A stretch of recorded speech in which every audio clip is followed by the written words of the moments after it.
Hi everyone, welcome to our second webinar. I'm Anna from applitracker, a digital solution for job seekers, which is designed to manage all your job applications effectively in one safe place and job search smarter. When it comes to job searching, an interview preparation plays a crucial role, especially for German learners and when your interview is obviously in German. Me, as a former linguist and also someone who's been learning German for quite a while, I came across several times with German interviews, and I know how tricky they can be. That's why today we invited Márta Kojnok, a German language teacher and certified language coach, to speak with us about how to effectively prepare for the interviews and what tools to use. Are there any specific strategies for that? And also how to present yourself when you are not that confident with your language skills. Welcome, Márta. Thank you very much. Hi, Anna, and hi, everybody. I'm really glad to be here today. Thanks for having me. Now, we will also later on have a Q&A session, guys. So if you have any questions, please leave them in the comments below. So, Márta, can you please tell me how preparing for German interviews is actually different from interviews in other languages like English or mother tongue? Yeah, this is a really great question. So typically, if you prepare for a German-speaking job interview, a lot of people don't have already C1, C2 levels, but they have something around an upper intermediate level.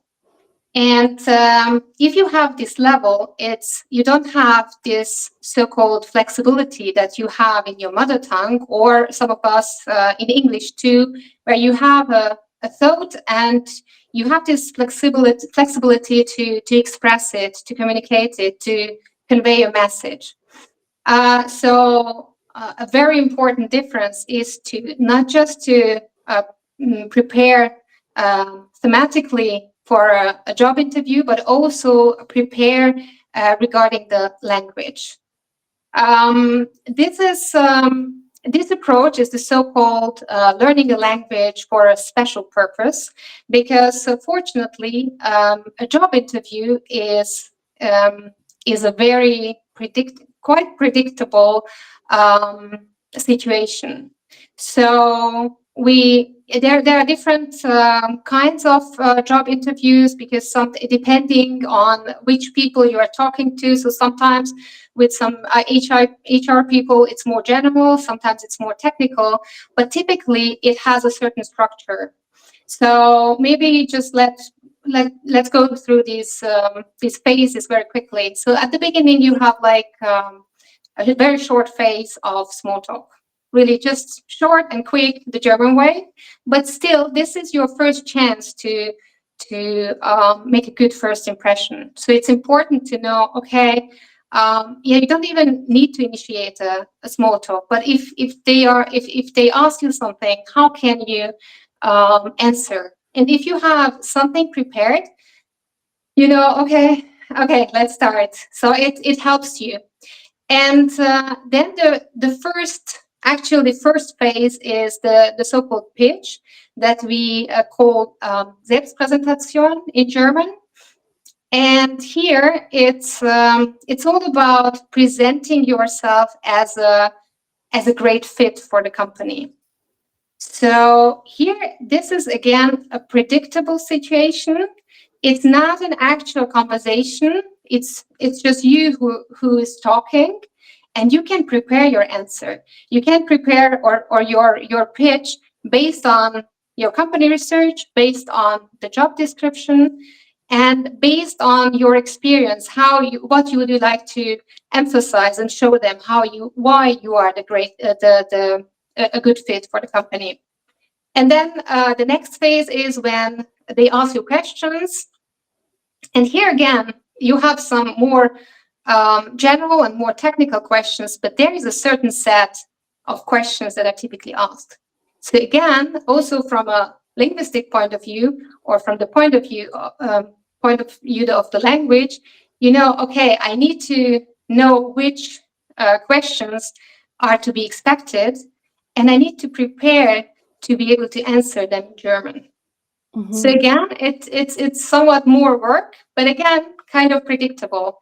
And then in the next phase, you have the chance to ask your own questions. This is also an important part. Again, you can think of, based on everything, you can think of 5 beautiful questions that you can ask at the end. And obviously, it's nice if you understand the response and everything. That's how they answer those questions, but you can prepare for that too. And then you have the closing. So I think this is very important, that you don't have that flexibility yet. But if you prepare strategically, also with the language, then you can develop the so-called topic fluency. So it doesn't mean that you have to be fluent in every topics, but you need to prepare for this very specific situation where you need to communicate in German. Mm-hmm. Yeah, that makes total sense, actually. Thank you for this breakdown. And my next question is about actually cultural awareness. What candidates should keep in mind in terms of German culture? Mm-hmm. So I would like to emphasize here one thing, and that is the so-called direct communication. The Germans are known for this, and I think this is a very important cultural aspect. Direct communication is all about having a structured, concise, honest, genuine answer to the questions, and this way of communication. And I think this is not about liking it or not liking it. This is something that we need to be aware of. And on the one hand, if we know, okay, this is very typical for German business communication, then on the one hand, we know, okay, this is not about us. You know, we don't have to take anything personally. This is the way how Germans like to communicate in these situations. And on the other hand, we can also use this for our preparation. So we can prepare our pitch, our answers, our questions in a way that it is aligned with this so-called direct communication. Mm-hmm. Well, I guess less is more. Less is more. But it has to be on the point. It has to answer the question. It has to be concise, structured, so that they can see, oh, okay, this is how you did something. This is how this is relevant for us. And this is how it makes you a great fit. Thank you for that. And coming back to the stages for the interview, mm-hmm. For effective preparation to these stages, is there a good strategy you could advise? Yeah, so I think, because I know, like the whole preparation, because the first very important step is to do the research, do the company research, like the history, the values, the mission, the products, the services of the company, then understand the job description. So do all this research, because this is the basis of everything, the whole preparation that you should do afterwards. This can be quite daunting in German if you have like an intermediate or an upper intermediate level. So I think here it is very smart to use AI tools to make this whole process somewhat faster and easier. So, for example, for the company research, I would recommend that if someone's German is good enough, I would recommend to do the company's research in German, because this is, this when you are digging by yourself, then this is the first part of learning, and you will remember a lot of things, and you will see already, okay, this is the expression that they are using, this is the vocabulary that I need. If you don't have the time, or you feel like you don't have the level of German for that, you can easily do that with AI. So for that, for example, I like using with my clients Perplexity, because Perplexity has this feature. I mean, now some other AIs have the same feature too, but it has the feature that even if it's not this so-called deep research, it shows the sources that it used.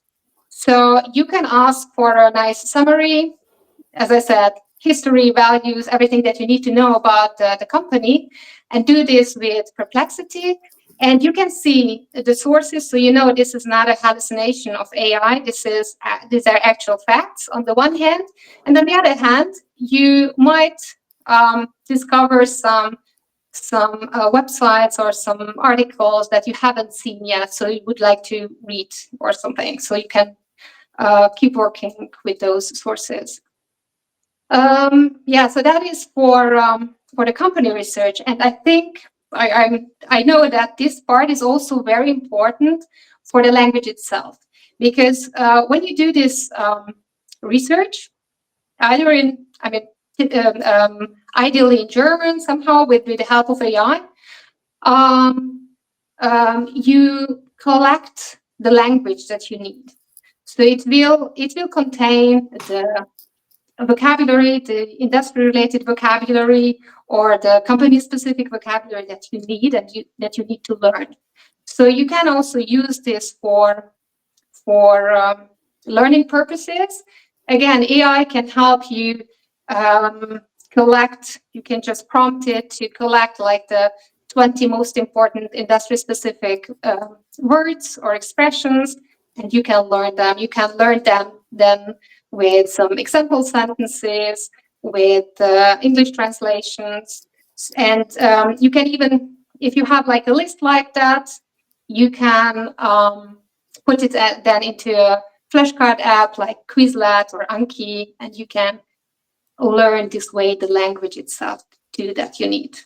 So this is, this is a very good method to do it. And so basically you can do something similar with the questions too, with the question that you can typically, that they would ask you based on the job description. Because on the one hand, you have these very typical general questions like, tell me all about your strengths and weaknesses, but they will also ask you very specific questions that are related to the job description. Again, you can use AI. You can just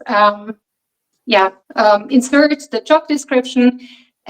For this, I also like using Perplexity, and then tell Perplexity, give me 10 or 15, 20 questions that someone would ask in a job interview when it's about this position. Mm-hmm. So there are some creative ways. Maybe one last thing. If you work with text, or you already have a summary or something, and you still have the feeling, this is still too much, like this is not my level, it's always nice to tell AI, please translate this or simplify this text to a B1, B2 level, so that you can, it's not like very complicated with some complicated phrases and you have a hard time remembering or understanding it. Use your own level and use AI for that too. These are really great tips. And from my side, I am a big fan of Perplexity myself. I've been using it for research purposes, and I actually can relate that it's actually a great tool like for researching. And sometimes I just put like a prompt which would say, use German sources. So instead of like American or English sources or like, international, it will go into like German web pages and stuff. So yeah, that's a great tip too. So yeah, but that's really great. The way you can use AI to help improve your interview performance now. I wish I could have this when I was job searching a few years ago, because yeah. This is such a great help. And by the way, for this webinar, I put together like a short playbook, AI playbook, where you have all these prompts together. So you don't have to think about it. I put it together, and you can use those prompts for these different phases of the job interview, and hopefully it will make your preparation easier and quicker. That's fantastic, Marta. Thank you for that. I'm sure that our audience will appreciate it, and because it is AI prompts are now like a new gold. You need to know how to ask the right questions to get the right answers. So exactly. Thank you for that. And what happens when I'm in an interview and I want to mention my current German level and maybe my future goals, like my aspirations? Is it a good idea to do that? Do you mean if the job interview is partially in German or completely in German, or in general? I think in general, where probably an interviewer would know that, okay, a candidate is not a native speaker, but do I have to clarify things? Would it be a good idea to say, oh, actually, I've done, for example, B1 or B2, but I am planning to learn further? Would it be good to do that, or shall I skip it? Yeah. So the first thing that I have to mention is that typically in the job description, they say something. It's not always completely obvious what kind of level they expect for this job, because sometimes it's like good command of German or whatever. Sometimes it's more obvious, but basically it's very important already in your CV that you put there, okay, this is your current level, or maybe this is the level that you are preparing for. So like one of my clients already has a B2 certificate, and he is now learning for C1. So he put this already on the CV because they can see, okay, this is the current level, but I can see this candidate is keep learning German. So I think it is very important to inform, or to know beforehand what is the level that they need, because otherwise maybe you are not invited to an interview, or maybe you are, but then very quickly it's clear, okay, no, they need actually a lot more German, and it's just not the nice thing. But if you, let's say, so there are basically let's say those two scenarios. So often it is a job where you need to use both languages, English and German. And then often it's enough to have something like B1, B2. That's perfectly fine, because it's just for very specific purposes. But if the whole if the whole job is in German, then typically they do expect something like almost like C1, B2, C1. And so I think this is kind of an information that they need to have beforehand, before they invite you they also want to have this information. Otherwise, chances are you won't get invited to an interview. But if you are there, this is also in a lot of situations, you are a great fit already, but they want to see, is your German also good enough? So like the whole interview, like how you react, how you can respond, how spontaneously you can talk. That this is where they get the impression, is this good enough or not good enough for this certain position? But in general, I would say it is very important to show that you have put a lot of effort and time and energy into learning the German, learning German, and also you are willing to continue, and you that like show that you have like a plan. You have this plan to go so far, and you are ready to go even further. And you have like you work with a coach. You work on your work-related vocabulary. You have maybe the goal to do the next certificate. So that's very important, I think, to be honest, transparent, and you cannot be anything else if you need to talk in German with them. So it is transparent already. They will see, they will hear. But also, yeah, to be very confident about it and show, okay, this is what I did so far, and these are my plans for the future. That makes total sense, actually. And also you can position yourself on like a person who has aspirations and Exactly. goals. Yeah. Exactly. It's a way to stand out, right? And what happens in the situations if I, as a candidate, misunderstand something or completely didn't get what my interviewer asked me? Like, how do I handle it? Are there specific maybe phrases I could use or something? Yeah, sure. So this is, I think, like one of the biggest fears of people who need to do a job interview in German or in general in a foreign language. What happens if I don't understand something? How can I still look professional? And I think it's very important to have this mindset here too. They know you are not a native speaker. So nobody really expects you to be like a native speaker. If they do, then they need like C2, and either you have C2 or you don't have it, or you have been living here for ages. But normally they know you have a certain level. And I think very often we think to be fluent it needs to be flawless. So to be able to communicate effectively, we shouldn't make any mistakes, and we should understand everything. But that's actually not the case. You have a certain level, and you don't have that native speaker like proficiency. So it's perfectly fine if you don't understand something. That's just human. That's just part of the game, because you are not at that level yet. And if they invited you, they don't need that level. But still, I have some good phrases.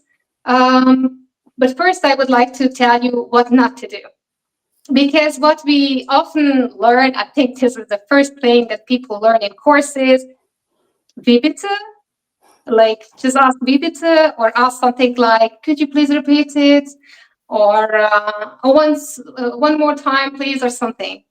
And these are great if you didn't hear something, because if you ask these questions, chances are they will repeat the same exact sentence. And most probably your problem wasn't that you couldn't hear something, it was that you didn't get or understand or catch something, like some small details.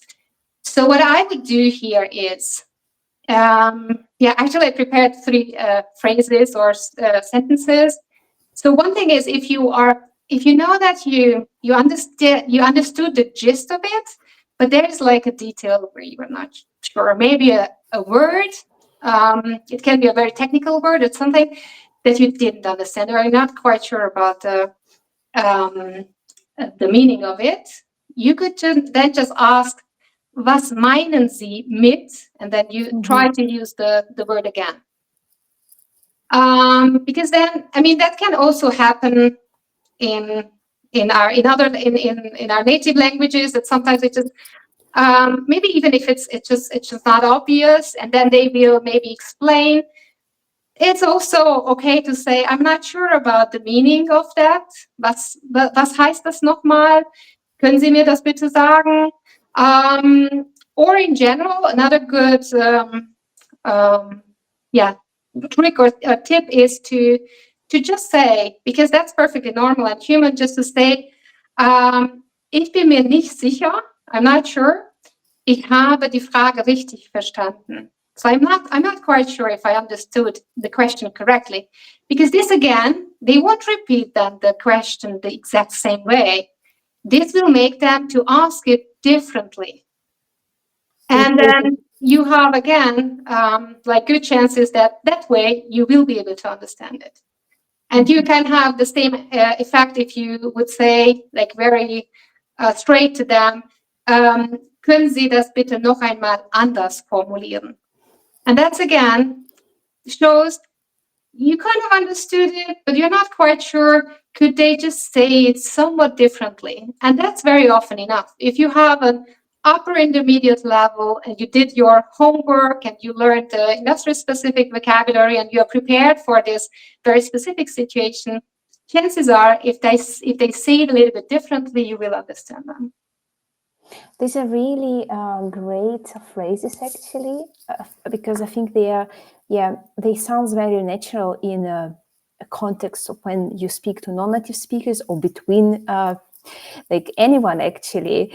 They sound like formal, polite, and just prompt your speaking partner to just rephrase, to just help you a little bit with understanding. Exactly. Not implying that you it's completely not like, got blank. I didn't understand. I didn't understand anything. No, it doesn't imply that. You kind of understood, but you're not quite sure. And this is, in certain situations, we use the exact same expressions in our native languages, because sometimes we just don't understand something, or somebody said something quite complicated in a quite complicated way, and you just need to ask again, what did you mean actually? So, and this shows, and I think if you do it this way, again, what you mentioned beforehand, this shows again a very good trait, a good characteristic, that you have like here kind of a stressful situation, because actually I should understand what we are talking about, but you have a coping strategy.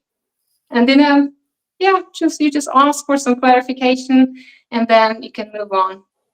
That's great. That's actually really, I will keep this in mind. These Okay. Great. What if, for example, I, as a candidate, I know I'm a good specialist, but I also understand my German isn't perfect.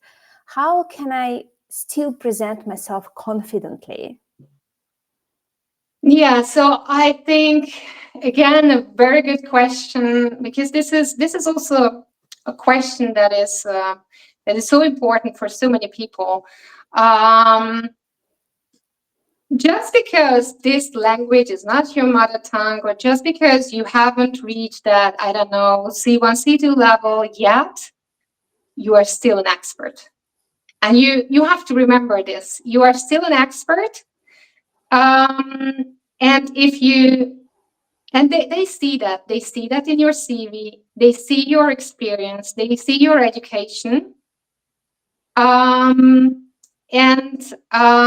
I think if you can have this mindset that I have very valuable experience, so this is a win-win situation. If you, the German economy, the German society, and also a lot of companies need people from other countries.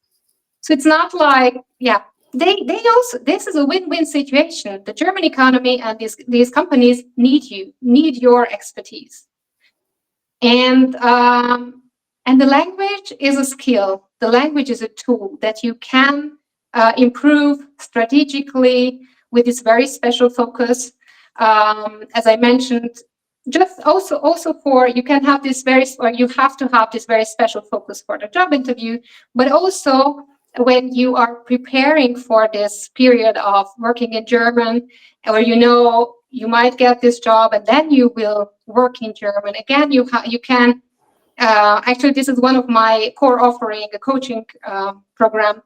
Also there, you can map out the language that you need for your everyday work, for your job. And you just keep in mind, you are an expert, you are needed here, and maybe this is not the right job for you. Maybe this is not the one that you will land, but still you had you had this experience that you were able to conduct a job interview in German. And if you have heard about the competence-confidence loop, so once, I don't know if you know this concept, this is about like you do something, when you have some kind of competence and maybe a little bit of confidence, but not that much, and you just give it a try and you do it. And maybe the first job interview is strange because you didn't understand something, but you realize, okay, I could do it. Yeah, I could understand most of it. I could tell them what's important for me. So you will realize, okay, that will build up your confidence and also your competence, because you realize I could do it. And then next time when you do it, it's even better. And then maybe it's the third or the fourth, or I don't know which job interview, but then you will find the right one. So I think that's a good mindset to have. Thank you. Yes, it's like something which kind of you need to have like in advance, and as you said, practice make it perfect. The more you go The more through you do it, it. the more confident you will be. I agree. And maybe just a very quick thing here, because I mentioned, to do the different job interviews, but I haven't mentioned that I haven't mentioned it yet. How important is it to have those mock interviews? Like, do it with your friends, with a teacher, with a coach, with somebody. Practice it, because then if you are in that real situation, it's so much easier. Like some of my clients tell me, it's unbelievable. I'm not as nervous as I used to be, because we have talked about these things so much, and I have some answers somewhere in my mind, and it's so much easier to do it. So that's also a very important thing. Yes, I heard a lot about mock interviews. I remember that myself at first, like, why would they need it? But actually, it does work. It does It work. does. It does. And I mean, it's even a great idea if you do it in English or in your mother tongue.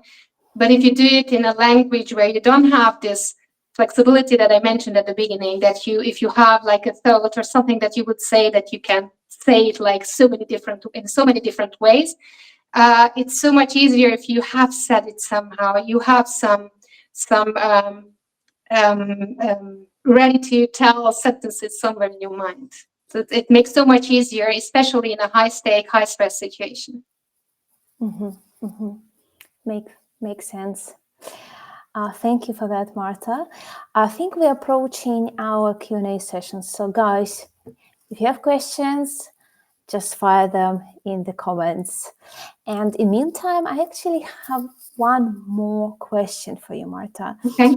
What are the most common mistakes non-native speakers make in the interviews, and how they can avoid them? Basically, not to do all the things that we were talking about today. So I would say that one of the big mistakes, if you don't do the research, like you don't know enough about the company, because this is also part of the culture. I think it is slightly different in other cultures, other countries. But in Germany, you are expected to do your homework. You are expected to prepare and know all these things. So one of those, kind of mistake is to, when you have your chance to ask your questions, because at the end you have also your chance. They often ask you, do you have any questions? And if you ask some basic questions that you should know, you should just Google, you should find somewhere, that's not so nice. So it's good to do that research. Another mistake, so to say, or something that one shouldn't do, is to go there and think, okay, I have all that in my mind. I just go there and I can answer those questions. Maybe you can somehow, but not not as professionally as you would when you do the work and prepare and practice. So and maybe a third one is, if you are not aware of the direct communication, and you think, okay, this is just too harsh, this is so unfriendly, why did they talk to me like that? So that could cause also sometimes like a bad experience and some misunderstanding if you're not aware that very important cultural aspect. Another question we have is, how crucial is the language certificates for an employer? Do I have to show them, okay, I've done B1, B2, and so on? Or would they think, okay, we just want to talk to you? What's more important? Yeah, another good question. So basically, you don't have to have any certificates, but if but I always say, if you have the time and the money, then go for it. Then do because and this is also you need to know your industry, what is, and also the position that you would like to apply for. How much language do you need there? What are the requirements typically? So look at a lot of different job descriptions, and if you see that they expect something around B1, no, not B1, B2, B2, C1, I think it's nice to have this. As I mentioned, this one of my clients, he had this. He has this CV where you have the basic information, everything on the first page, and also everything that is related to his expertise. But on the other hand, also his level. And I mean, if it's just a course, also right there, I finished my B2 course. If it's a certificate, do that. But I think it's nice to show, okay, this is my level. This is how I can prove my level. And maybe just one last thing here. If you already have a B1, B2 level, I would often recommend to do not the general certificate, but TELC has this Deutsch für den Beruf. Mm-hmm. Because if you do that, yeah, you've heard about that. If you do that for B2 or C1, it is it is like a double solution, because on the one hand, you go for your certificate. On the other hand, it has a lot of situations, like the whole, how it is designed. It is around those typical workplace situations. So you are getting your certificate that you can use as a proof of your language level. And in the meantime, you are preparing for the job itself. Mm-hmm. That's a good point. We have a question from Zoran. Are online interviews common, or is face-to-face still preferred? As far as I know, online interviews are very common. Yeah. But one of my clients, he already had I think 3 online or on phone interviews, and now he needs to go and have and he will have an interview in person. So I think online interviews are very common, but sometimes you do need to go there, and at a certain after a certain stage, they would like to meet you in person. But yeah, a lot of online interviews. Yeah, I think that especially at initial stages. Yeah, exactly. Quick. The first 2 or 3 rounds are online, and then if they think, okay, you might be really a great fit, and they might invite you in person. Exactly. We have another question from Mariam. What level of German will you recommend for UX UI designer? If you're not a recruiter, you're not a specialist in that area, but in maybe your personal feeling, what would you recommend? I mean, the one thing is always, look at the job description and you will see what they require, because they actually always write what kind of, I mean, if it's in German, then obviously it's a German position and you need a lot of German. So that's one thing. That's how you can inform yourself. The other thing is, I would say typically, I'm not sure right now, how much you need to talk with clients. I would say in this case you need to talk quite some. Yeah, like you need if Really, you can design it. it really depends on the role, but I think, Depends on the role. yeah. So if it's more like, I mean, this is also in IT, for example. If it's a role where it's more about developing something, and just some aspects of the work is maybe some meetings are in German, then very often you can start somewhere around B1, B2. But the more you need to talk to clients, and the more you need the language for your work. Like for some position, you need a lot of language. Like I have this client who is project manager, and it's in IT. But if you are a project manager, then you need to communicate all the time with different people who are involved in that project. So that's always a good idea to think about it. Okay, so if in the position that I'm applying for, how much do I need to use the language itself, or is my work focused on design, development, whatever, and not so much the language itself? Exactly. For example, I know people who work in agencies. Mm-hmm. They have to communicate daily with the German-speaking clients. Yeah. It makes sense then to consider that, okay, this type of job offers, they will need a higher proficiency in German. Exactly. And there I would start applying with B2, but I would definitely go for C1. Mm-hmm.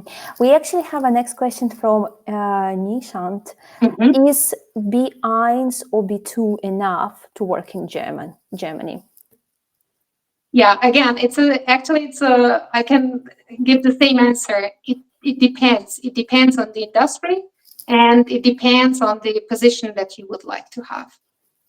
Because in certain industries, so for example, if you can have like another industry as an example, in HR, if you are doing payrolls, maybe you don't need that much language. But if you are recruiting and you're talking to people all the time, you need a lot of language. So, and yeah, in IT also, and in a lot of different industries, how much language do you need? If you need more language, then you should start around B2.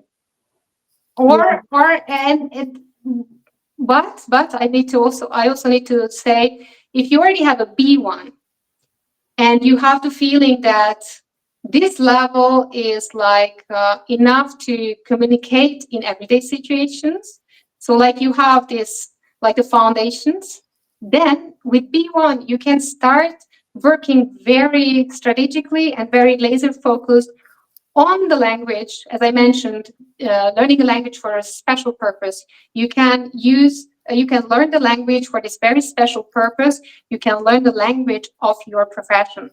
And it doesn't mean that you need to do all those courses, all those certificates, and you need to talk about politics and whatever in German. No, learn the language that you need for the job. I completely agree with you here. Thank you very much for joining us today, Marta. It was a real pleasure to speaking with you. Yeah, I really enjoyed it too. I heard that you have some special offerings for learning German professionals. Yes, I do. So my core offering is a coaching program. It's typically takes like 3 months, and it is all about this laser focus preparing for a career, for a job in Germany. So it starts with the needs analysis, and then it's all about the vocabulary and the communication skills that someone needs in the job to do the job on a daily basis. That is the one thing, and I also support people with preparing for job interviews. That is a shorter program, but that is also something that, like all the tips and tricks with AI and also the whole preparation, I can also guide people with that. That is also something that I'm helping people with. That's amazing. Guys, make sure you will check the QR codes. And if your goal is to stay on top of your job search, scan our QR code to get early access and be one of the first to experience applitracker. Thank you so much for joining us today, and we'll see you in our next webinar. Bye. Bye-bye. Bye.